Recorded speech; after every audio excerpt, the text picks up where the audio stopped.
Hello everyone, स्वागत है आप सभी का डीपी की क्लास मैथ्स क्लिनिक में। स्टूडेंट्स, जैसा कि आप सभी जानते हैं, हम राम सिंह यादव की 50 एक्सरसाइज सेट वाली बुक को कंटिन्यू कर रहे हैं। स्टूडेंट्स, आज के इस वीडियो लेक्चर में हम इस सीरीज के 11th पार्ट को सॉल्व करेंगे। तो चलिए स्टार्ट करते हैं आज के अपने इस वीडियो लेक्चर को। देखिए स्टूडेंट्स, हमारा फर्स्ट क्वेश्चन है, एक कार 108 किलोमीटर प्रति घंटे की रफ्तार से दौड़ते हुए 15 सेकंड में कितनी दूरी तय करेगी। देखिए हमें यहाँ पर चाल दे रखी है। चाल कितनी है स्टूडेंट्स? 108 किलोमीटर प्रति घंटा। तो इसे हम मीटर पर सेकंड में चेंज कर सकते हैं। आपको पता है मीटर पर सेकंड में चेंज करने के लिए क्या करते हैं? 5/18 से गुणा कर देते हैं। अभी किस में आ जाएगा स्टूडेंट्स? मीटर पर सेकंड में आ जाएगा। और समय कितना दे रखा है स्टूडेंट्स? हमें जो टाइम है वो है 15 सेकेंड। ठीक है, अब हमें क्या निकालना है स्टूडेंट? दूरी। आपको सबको मालूम है कि दूरी का एक फॉर्मूला होता है, चाल गुणा समय। चाल गुणा समय। तो देखिए चाल कितनी है हमारी?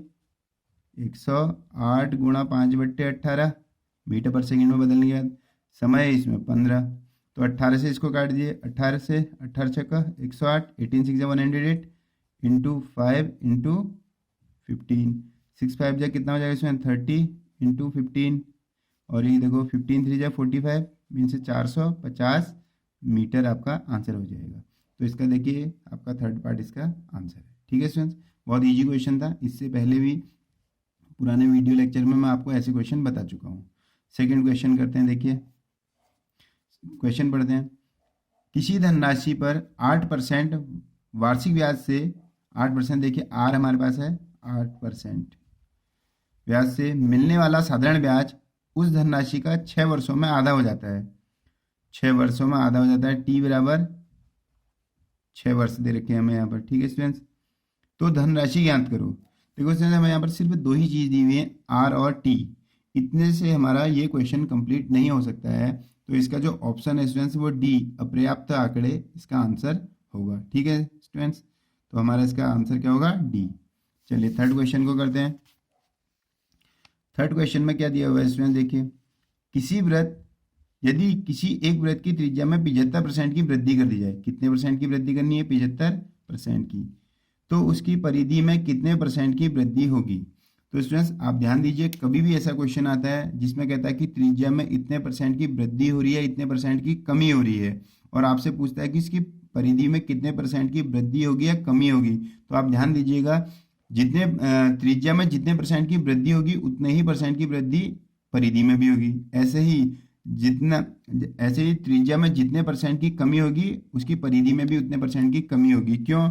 कारण यह है, जो वृत्त की परिधि होती है वो स्टूडेंट वो होती है 2πr। अब आप देखिए 2π एक कांस्टेंट टर्म है यहाँ पर, तो फर्क किससे पड़ता है? आर से। तो आर अगर आप ज़्यादा करेंगे तो उतने परसेंट परिधि भी बढ़ जाएगी, और आर अगर कम करेंगे तो उतने परसेंट जो परिधि है वो कम भी हो जाएगी। तो आर कितने परसेंट की वृद्धि हो रही है? 75% की वृद्धि हो रही है। इसका मतलब है इसकी परिधि में भी कितने परसेंट की वृद्धि होगी? 75% की वृद्धि होगी। ठीक है स्टूडेंट्स, नेक्स्ट क्वेश्चन देखिए। अगर इसमें कमी वाला होता है स्टूडेंट्स, तो जितने परसेंट की त्रिज्या में कमी हो रही है उतने परसेंट की कमी किसमें हो जाएगी? परिधि में कमी भी उतनी होगी। ठीक है स्टूडेंट्स, नेक्स्ट कहता है आपसे ये कि साइन थीटा बट्टे कॉस थीटा बराबर 1 है, तो थीटा का मान क्या है? आपको सभी को मालूम है साइन थीटा बट्टे कॉस थीटा कितना होता है स्टूडेंट्स? टेन थीटा होता है ना। टेन थीटा बराबर कितना हो गया स्टूडेंट्स? 1। और टेन थीटा का मान 1 कब होता है? जब ये टेन 45 हो। तो इसका मतलब है थीटा का मान कितना होना चाहिए? 45 डिग्री। तो थीटा हो जाएगा इसमें स्टूडेंट्स 45 अंश। ठीक है, नेक्स्ट देखते हैं। एक गोलार्ध, गोलार्ध को इंग्लिश में हम हेमिस्फीयर कहते हैं। तो गोलार्ध मतलब अर्धगोला। ठीक है, अर्धगोला आप सभी को मालूम है, अर्धगोला कुछ ऐसा होता है। तो इस अर्धगोले का वक्र पृष्ठ पूछता है। अर्धगोले का जो वक्र पृष्ठ होता है स्टूडेंट्स वो 2πr² होता है। यहाँ पर वक्र पृष्ठ दिया है तो 2πr आपका आंसर होगा। अगर यहाँ पर ये संपूर्ण पृष्ठ देता स्टूडेंट्स, संपूर्ण पृष्ठ देता तो आपका आंसर होता 3πr²। लेकिन अभी हमारा आंसर क्या होगा? 2πr², इसका बी ऑप्शन। ठीक है स्टूडेंट्स, इसके बाद देखिए नेक्स्ट क्वेश्चन है 36 नंबर का। 12 और 30 के तृतीयानुपाती का मान, 12 और 30 का तृतीयानुपाती मान लो ए है। ठीक है स्टूडेंट्स, तो मैंने आपको बताया था कैसे करते हैं इसको। पहले वाले के बट्टे में दूसरे को, बराबर करके दूसरे वाले के बट्टे में तीसरे वाले को। अब इसको सॉल्व कर लो, क्या हो जाएगा ये हो जाएगा 12a बराबर 30 गुणा 30। इसको सॉल्व करते हैं, 6 से काट देते हैं, 6 दूना 12, 6 पंचे 30, 5 2 से इसको भी काट देते हैं 15 बार। तो a बराबर कितना आ गया स्टूडेंट्स? 75। ठीक है, अब देखो ऐसे ही इसने कहा है, इस एक तो ये आ गया, फिर लिखा है 9 और 25 का मध्य अनुपात। तो 9 और 25 का जो मध्य अनुपात है उसको मान लो आप b। ठीक है, तो मैंने लिखने का वही है, 9/b बराबर कितना हो जाएगा? b/25। तो ये कितना हो जाएगा स्टूडेंट? b स्क्वायर बराबर 9 गुणा 25, या b बराबर आप निकालोगे तो क्या लिख सकते हैं हम इसे? √9 गुणा 25, या b बराबर 9 का मान निकालो √ से 3, 25 का हो जाएगा 5। तो b बराबर कितना हो जाएगा स्टूडेंट्स? 15।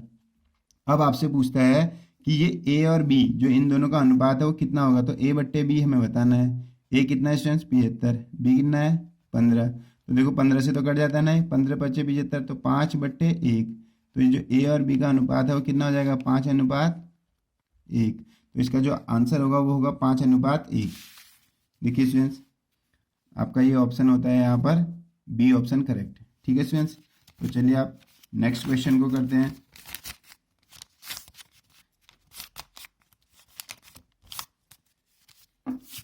नेक्स्ट क्वेश्चन क्या है स्टूडेंट्स? देखिए,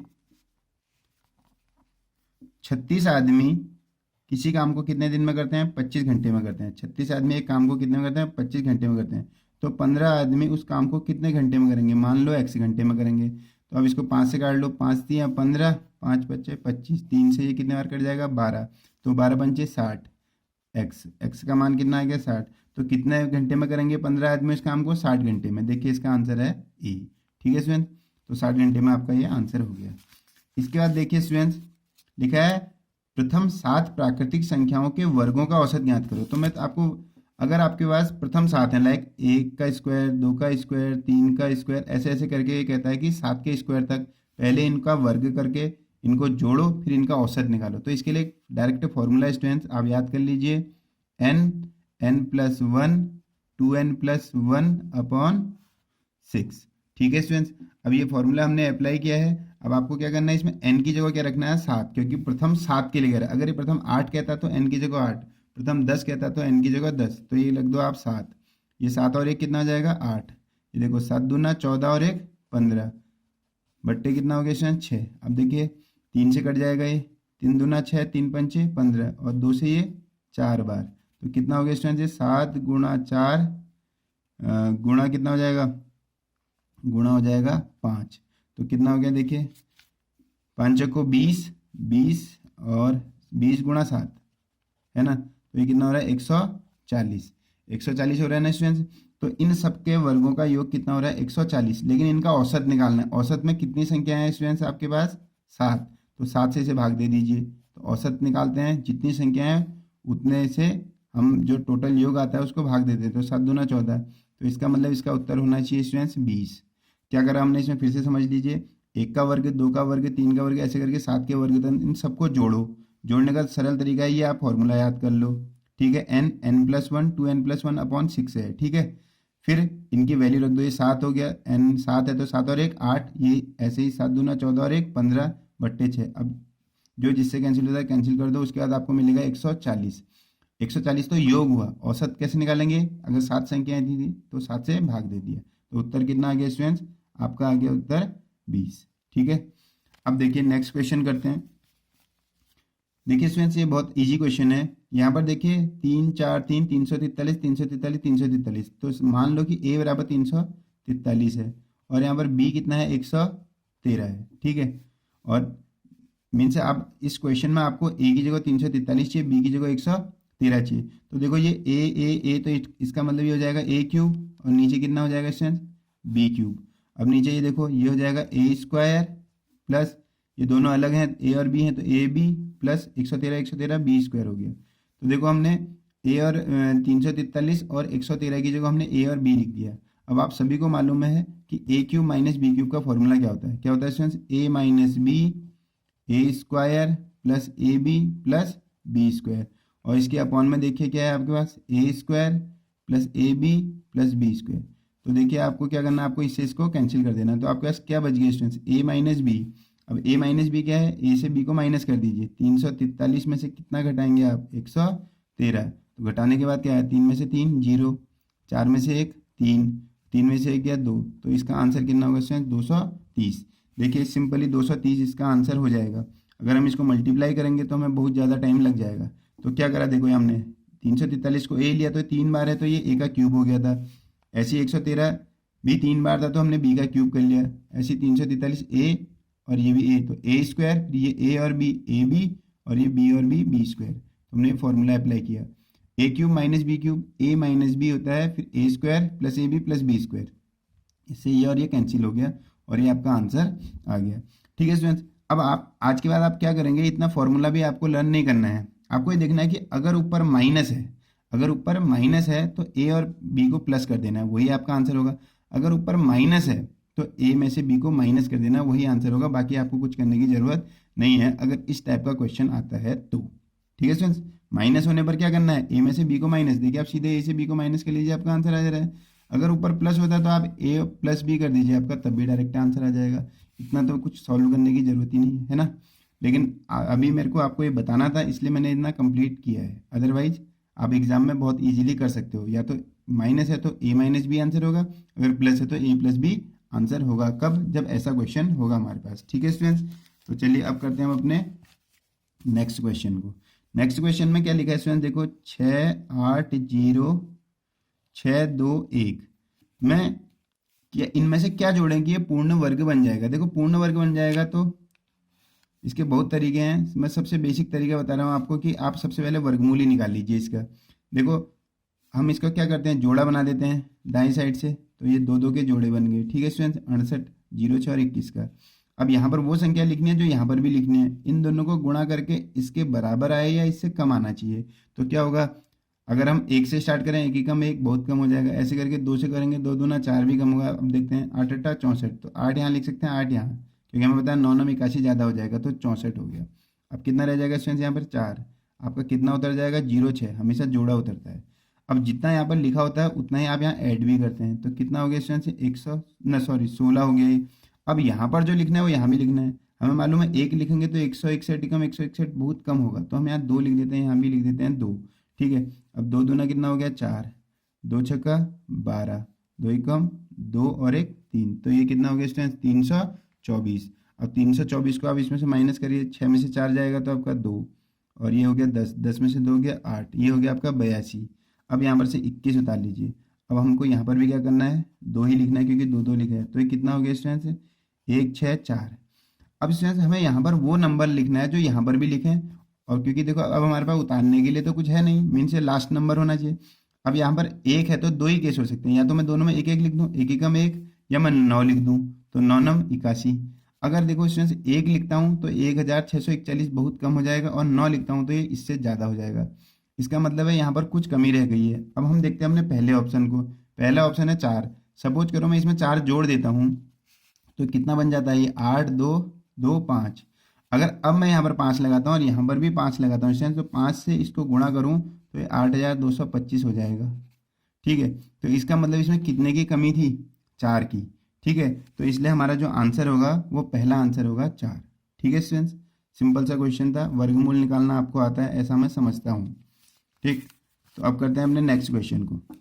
नेक्स्ट क्वेश्चन में लिखा है ए की आयु बी से 11 वर्ष से अधिक है। मीन्स ए की आयु बी से अधिक है, तो इसका मतलब ए में से बी को माइनस करते हैं तो 11 आ जाना चाहिए, तभी तो ए की आयु बी से, अगर ए की आयु बी से अधिक है तो ए में से बी घटा के 11 आ जाना चाहिए। और दोनों की वर्तमान आयु का योग 15 है, इसका मतलब ए और बी की आयु का योग कितना है, 15 है। हमें किसकी आयु निकालनी है, बी की, तो हमें ए को हटाना है, तो ए को हटाने के लिए माइनस कर देते हैं, इसको भी माइनस, इसको भी माइनस, ये कैंसिल हो गए। तो कितना हो गया, -2b माइनस बी -2b। 11 में से 15 करो, -4, माइनस माइनस कट गया, और बी से काटोगे 2 से 4 को तो 2 बार। तो हमें पूछ रहा था बी की आयु बताओ, तो बी की वर्तमान आयु कितनी है स्टूडेंट्स, 2 है। ठीक है, तो सिंपल सा क्वेश्चन था, 2 आपका आंसर आ गया। नेक्स्ट क्वेश्चन देखो। नेक्स्ट क्वेश्चन में क्या है स्टूडेंट्स, देखिए निम्न में से सबसे बड़ी संख्या, हमें अब दे रखा है 2, √2, फिर यहाँ पर ³ √3 लिखा है, ऐसे ही यहाँ पर 4 करके इसके अंदर 4 लिखा है। हमें स्टूडेंट्स बताना है कि इनमें से कौन बड़ा होगा। ये बहुत सिंपल क्वेश्चन है। देखो अंडर रूट हटाने के लिए स्टूडेंट हम उसकी घात में 1/2 लगा देते हैं। ऐसे ही देखो अगर ये क्यूब रूट हटाना है तो इसकी घात में आपको 1/3 लगाना होगा। ऐसे ही इसके लिए क्या करना होगा, 1/4 लगाना होगा। अब आप 2, 3 और 4 का यहाँ पर एलसीएम ले लीजिए। सबसे सिंपल बताइए 2, 3, 4 का एलसीएम क्या होगा, 12। तो 2 की घात यहाँ पर हम लिख सकते हैं 12/2, 3 की घात 12/3, 4 की घात 12/4। कुछ नहीं करा, जितना एलसीएम था उससे सबके पावर में गुणा कर दिया। तो 2 की घात कितना आ गया स्टूडेंट्स, ये 6। ये 3 की घात कितना आ गया, 4। और ये 4 की घात कितना आ गया स्टूडेंट्स, 3। ठीक है स्टूडेंट। तो यहाँ पर देखिए 2 की घात 6 कितना होता है स्टूडेंट, 32 ना। 2 की घात 6 होता है स्टूडेंट हमारा 64, है ना, 64 होगा। और 3 की घात 4 कितना होता है स्टूडेंट हमारा 81।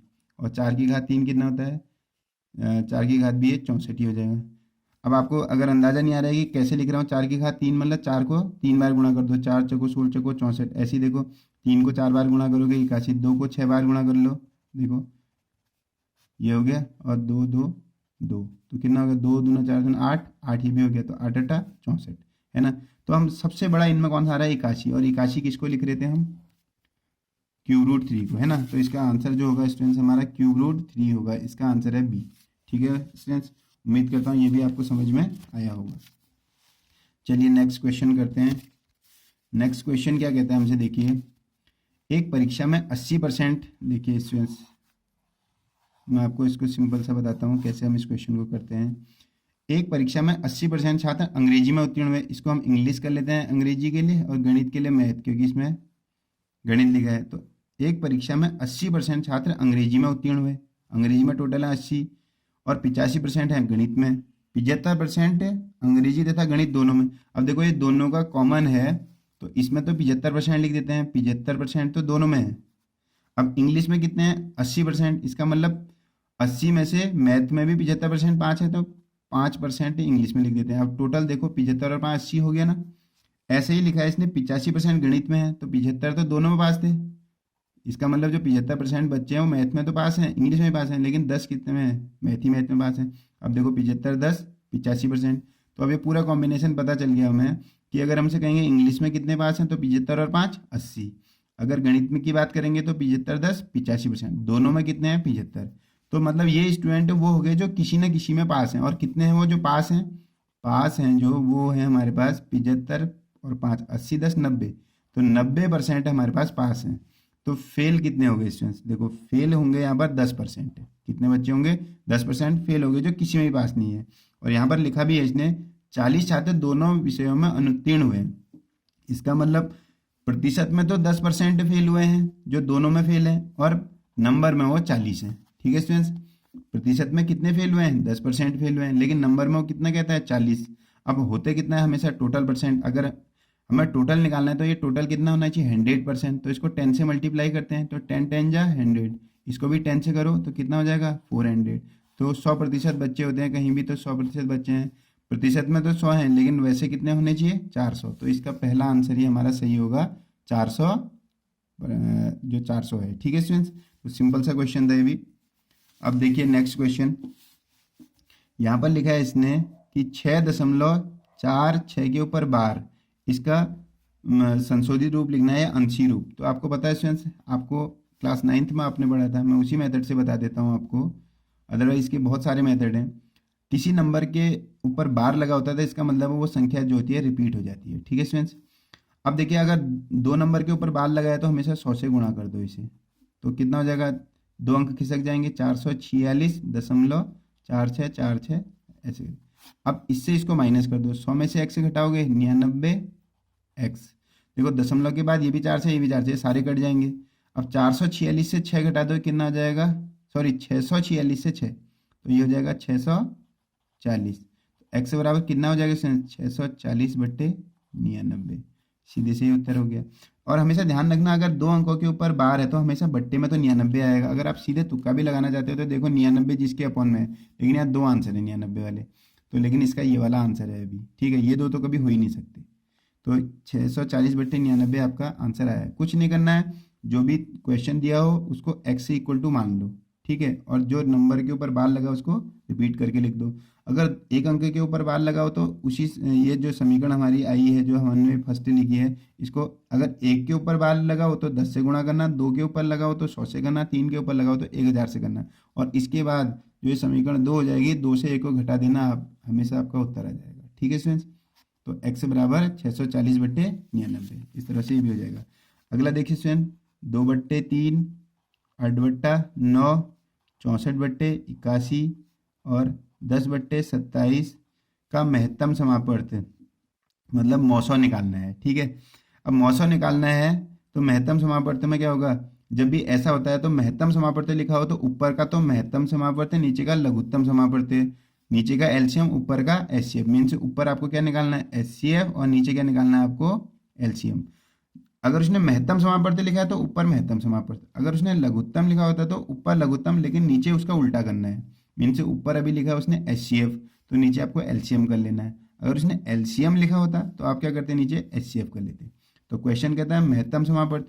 अब देखिए, इसको सॉल्व करने की कोई ज़रूरत नहीं है, इसका आंसर आप सीधे से देख के बता सकते हो। जब भी एचसीएफ निकालते हैं, और एचसीएफ अगर हम ज़्यादा नंबरों का निकालें तो उनमें जो सबसे छोटी संख्या होती है वही एचसीएफ होती है। देखो 2 इसमें सबसे छोटी है ना, और ये भी ध्यान रखना है कि 2 इन सब में हो, अगर नहीं तो फिर 1 हो जाता है इसका आंसर। तो इसका एचसीएफ कितना हो जाएगा, 2। कम से कम तो इसका 2 हो सकता है। मीन्स अगर कितने भी नंबर हो उसमें सबसे छोटी संख्या एचसीएफ हो सकती है, अगर वो भी नहीं है तो फिर 1 हो सकती है, लेकिन 2 सब में होगा क्योंकि 2 से सब में भाग चला जाता है। तो ऊपर हो गया 2। ऐसे नीचे क्या होता है, नीचे सबसे बड़ी संख्या एलसीएम होती है, फिर उससे भी बड़ी होगी। जो सबसे बड़ी है वो क्या है, 81। और देखो 3 से भी 81 में भाग जाता है, 9 से भी 81 में भाग जाता है, 81 से भी, 27 से भी। तो इसका मतलब हमें सॉल्व करने की जरूरत नहीं है। इसका आंसर क्या होगा, 2/81। देखिए आपका आंसर होगा 2/81। इस तरह से ये भी आपका आंसर हो गया। ठीक है स्टूडेंट्स, अब देखिए नेक्स्ट क्वेश्चन है 640, फिर है 496, 596, फिर डैश है, और फिर हमें करना है 568। अब देखिए स्टूडेंट्स, इसमें कितने का अंतर हो रहा है। अगर इससे इसको आप घटाते हैं तो ये हो रहा है लगभग आपका 144 का अंतर। और इसके अंदर देखिए स्टूडेंट्स, इससे इसको, इन दोनों का अंतर कितना हो रहा है, ये तो बढ़ रहा है, लेकिन ये कितना बढ़ रहा है, 100। यहाँ ये कम हुआ था, यहाँ ये बढ़ गया था। इसका मतलब देखो तो ये ऋण 12 का वर्ग कह सकते हैं, और यहाँ पर कितना हो रहा है, धन 10 का वर्ग। इसका मतलब पहला ऋण, दूसरा धन, फिर क्या होगा, ऋण। अब ये 12 था, अभी 10 हुआ, तो अब 8 हो जाना चाहिए। ऋण 8 का वर्ग है, मीन्स 596 में से हम क्या घटा देंगे, 8 के वर्ग को। तो कितना हो जाएगा, 8 × 64। तो 6 में से 4 घटा दो, 2, और 9 में से आपका 6 घटेगा तो कितना हो जाएगा स्टूडेंट्स, बताइए, 3, 532। इसका मतलब यहाँ पर कितना आ जाना चाहिए, 532। अब अगला अगर आप देखेंगे तो स्टूडेंट्स, ये देखो 12 के बाद 10, 10 के बाद 8, 8 के बाद 6, तो इस बार 6 का वर्ग इसमें जोड़ देंगे। तो अब 36 जोड़ के देख लीजिए, इसमें आपका 568 आ जाएगा। तो हमारा जो उत्तर होगा वो होगा 532। ठीक है स्टूडेंट्स, देखिए अब हम करते हैं अपने नेक्स्ट क्वेश्चन को। देखो इसमें कुछ ऑप्शन दे रखे हैं। कुत्ता जो है, कुत्ता घर लिखा है, फिर लिखा है कौन किसमें। इसमें ऑप्शन बताना है कि कुत्ता जो है, जैसे कुत्ता घर से रिलेटेड है वैसे ही अगला कौन सा किससे रिलेटेड होगा। कुत्ता कुत्ता घर से मतलब है कि कुत्ता जो है कुत्ता घर में रहता है, तो घोड़ा कहाँ रहता है, घोड़ा गाड़ी में तो नहीं रहता। भेड़, अब जरूरी नहीं है कि दल में रहे, भेड़ अलग से भी रह सकता है। गाय, गाय हमेशा गौशाला में रहती है। तो इसका आंसर क्या होगा स्टूडेंट, इसका सी आंसर करेक्ट है। ठीक है स्टूडेंट्स, नेक्स्ट पूछता है आपसे ये प्रश्न, शब्द में कैपिटल लेटर में लिखा गया है। एक शब्द कैपिटल लेटर में लिखा गया है स्टूडेंट्स, ये है ना, तो उस शब्द को पहचानिए। अच्छा, इसमें से कौन सा शब्द नहीं बन सकता कह रहा है। देखो ये एक वर्ड दिया है, इससे कौन से नहीं बन सकते हैं। अब देखो डी इसमें है, डी है, ई बी है, एन बी है, टी बी है, आई बी है, एस टी, ये शब्द तो बन सकता है। डेंटिस्ट, टेम्पर देखो टी है, टी है, ई है, ई है, एम देखो स्टूडेंट्स यहाँ पर एम है, एम नहीं दिख रहा है यहाँ पर, देखिए पी ई आर दिख रहा है, एम नहीं। इसका मतलब यहाँ पर से टेम्पर नहीं बन सकता। इसका आंसर कौन सा होगा, बी। ये तो बहुत इजी क्वेश्चन होते हैं, आप देख लीजिए कौन से शब्द नहीं बन रहे हैं। ये तीनों बन रहे होंगे, ये नहीं बन रहा है, इसलिए ये आपका आंसर है। अब 49 देख लीजिए। अब 49 में क्या कहता है स्टूडेंट्स, यहाँ पर देखिए 49 में ए बी का पुत्र है। जो ए है स्टूडेंट्स, ए जो है बी का पुत्र है, तो बी को ऊपर लिख देते हैं, ए पुत्र है तो ए में प्लस लिख दिया, तथा सी का भाई है। अब ये सी का भाई है तो सी यहाँ पर लिख देते हैं। ठीक है, तो इसका मतलब बी के दोनों बच्चे हो गए, कौन, ए और सी, क्योंकि लिखा है ए बी का तो पुत्र है ए, लेकिन सी का क्या है, सी का भाई है। ये सी का क्या है भाई, ये तो प्लस सी तो है। तो हमको ये तो पता चल गया कि जो बी के बच्चे हैं वो कौन है, ए और सी हैं। अब ये सी क्या है इसके बारे में फिलहाल पता नहीं है, इसका जेंडर प्लस इसलिए लगा रखा है कि ये मेल है, फीमेल में मैं निगेटिव लगा देता हूँ। फिलहाल हमें इतना पता चल गया स्टूडेंट्स कि ए और सी किसके बच्चे हैं, बी के। अब लिखा है इसने लेकिन बी जो है सी का पिता नहीं है। अगर ये सी के पिताजी नहीं है तो कौन होगा, क्योंकि बी के तो ये दोनों बच्चे हैं, सी के ये पिता नहीं है तो सी के कौन होंगे, तो बी सी का क्या लगता है, बी सी का क्या लगेगा, सीधी सी बात है ये इसकी माता लगेगी। अगर इनके पिता नहीं है तो कौन होंगे, ये इनके माता होंगे। तो इसका आंसर होगा स्टूडेंट्स 49 का बी आंसर माता। ठीक है, अब देखिए नेक्स्ट, ये आपका दिशाओं वाला है तो इसको आप लिख लीजिए पूर्व, पश्चिम, फिर उत्तर, और ये हो जाएगा आपका स्टूडेंट्स दक्षिण। देखिए पीटर जो है स्टूडेंट्स क्या कहता है कि 20 मीटर पूर्व दिशा में की ओर चलता है। देखो पीटर जो है 20 मीटर यहाँ की ओर चला गया, सपोज करो ये 20 मीटर है वो चला गया, 20 मीटर दिशा की ओर चलता है। अब यहाँ कोई जब चलेगा उसके बाद ये बाएं मुड़कर 15 चलता है। अब जब आदमी को इधर को चलेगा तो उसका बाएं ऊपर की ओर होगा, तो 15 मीटर वो चला गया ऊपर को। और तब दाएं मुड़कर जब यहाँ से जा रहा है फिर दाएं मुड़कर कहाँ गया, वो 25 मीटर फिर चला गया, 25 मीटर फिर चला गया। और उसके बाद दाएं मुड़कर फिर यहाँ से नीचे दाएं 15 आ जाता है वो, तो आदमी आ गया यहाँ पर। तो बताइए आरंभिक बिंदु से वो कितनी दूरी पर है, पहले यहाँ था वो अब यहाँ है, तो यहाँ से 20 तो ये हो गया और 25 ये हो गया, है ना। अगर ये 20 है तो ये 25 है, 25 और 20 कितना होगा स्टूडेंट्स 45। तो वो आरंभिक दूरी से कितनी दूरी पर है, 45 मीटर की दूरी पर है। तो स्टूडेंट्स इस तरह से हमारा ये वाला सेट भी कंप्लीट हो गया है। तो उम्मीद करता हूँ आपको ये समझ में आया होगा। अगर आपको ये थोड़ा बहुत भी समझ में आया हो तो प्लीज़ लाइक कीजिए, सब्सक्राइब कीजिए हमारे चैनल को और बने रहिए हमारे साथ। मिलते हैं आपको नेक्स्ट वीडियो लेक्चर में।